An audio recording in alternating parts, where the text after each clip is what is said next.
Section 1 Introduction. From April 2018, the Carers Scotland Act requires by law for carers to be involved in discussions and decisions about the person they care for before they are discharged from hospital. Many of our policies already include carers, so this builds on existing practice.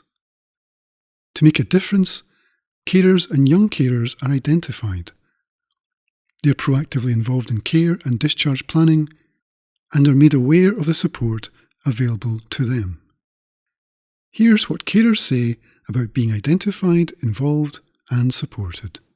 I want my role to be recognised and valued. If I know about the support that is available to me, I'll know where to go if I need help. Please listen to what I have to say. I know what the care needs are normally. If we get it right, we'll prevent the person I care for being readmitted to hospital. Section 2.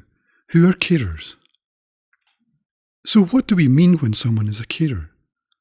Well, the Scottish Government defines carers as individuals who provide or intend to provide unpaid, practical, physical and emotional support to relatives, friends or neighbours. This may be due to physical or mental illness, addiction, frailty or disability.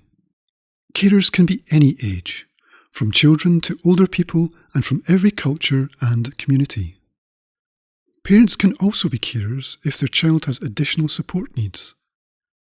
They don't need to live with the person to be their carer, and some people might look after one another. The support that carers provide varies. They can help with medications, shopping, checking they're okay, as well as providing physical care. The amount of care provided varies from a few hours a week to 24-hour care and support. Many may not recognise the support they provide or the impact this may be having on them. They might not consider they are a carer. Carers will see themselves as a partner, son, daughter, grandchild, friend or neighbour rather than a carer. This relationship won't change.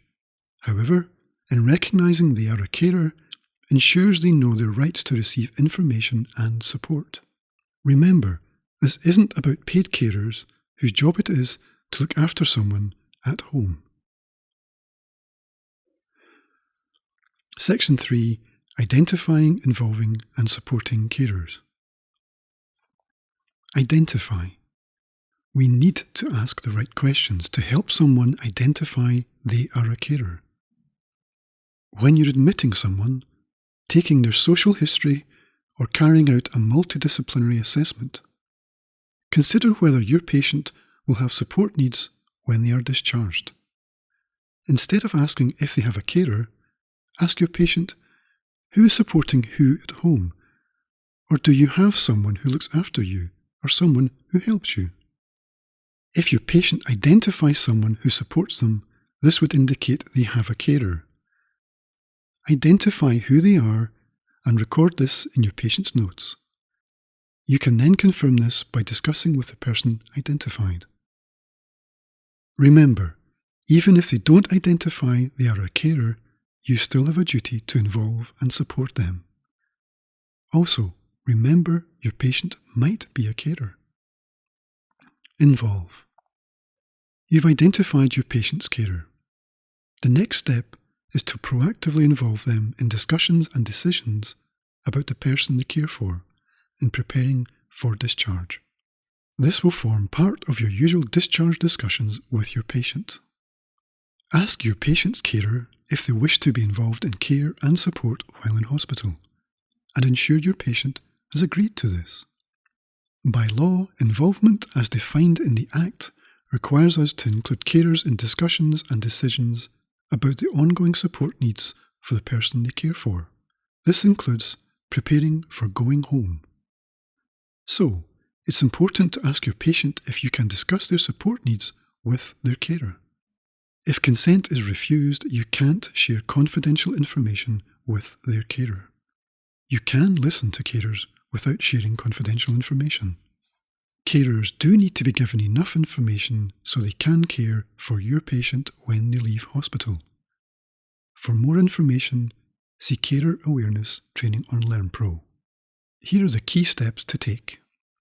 Ensure the carer is informed of the expected date of discharge as soon as possible.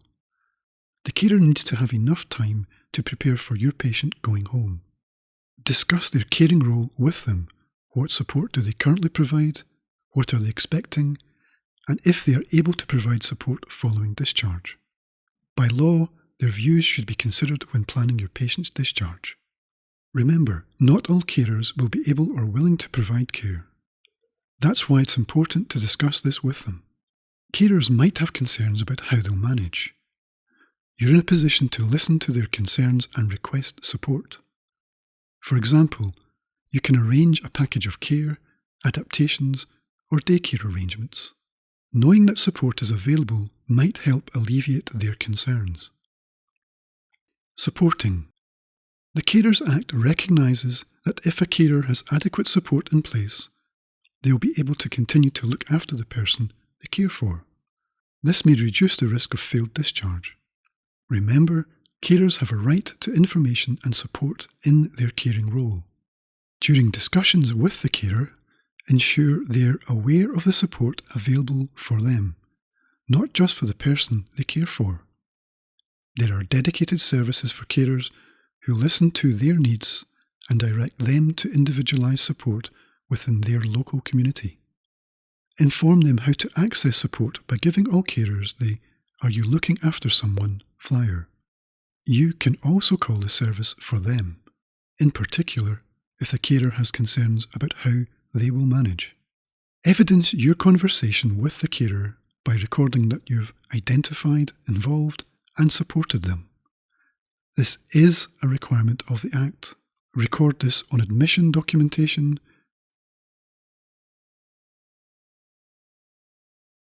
record of communication with relatives and carers form, and a discharge checklist. We'll finish with a quote from a carer who demonstrated the value of being identified, involved, and supported. Good involvement in discharge means we've all agreed the support needs for the person I look after and for me before we go home. For more information, call Carers Information Line on 0141 353 6504 or access our website at www.nhsggc.org.uk/carers or email us on supportandinformation@ggc.scot.nhs.uk.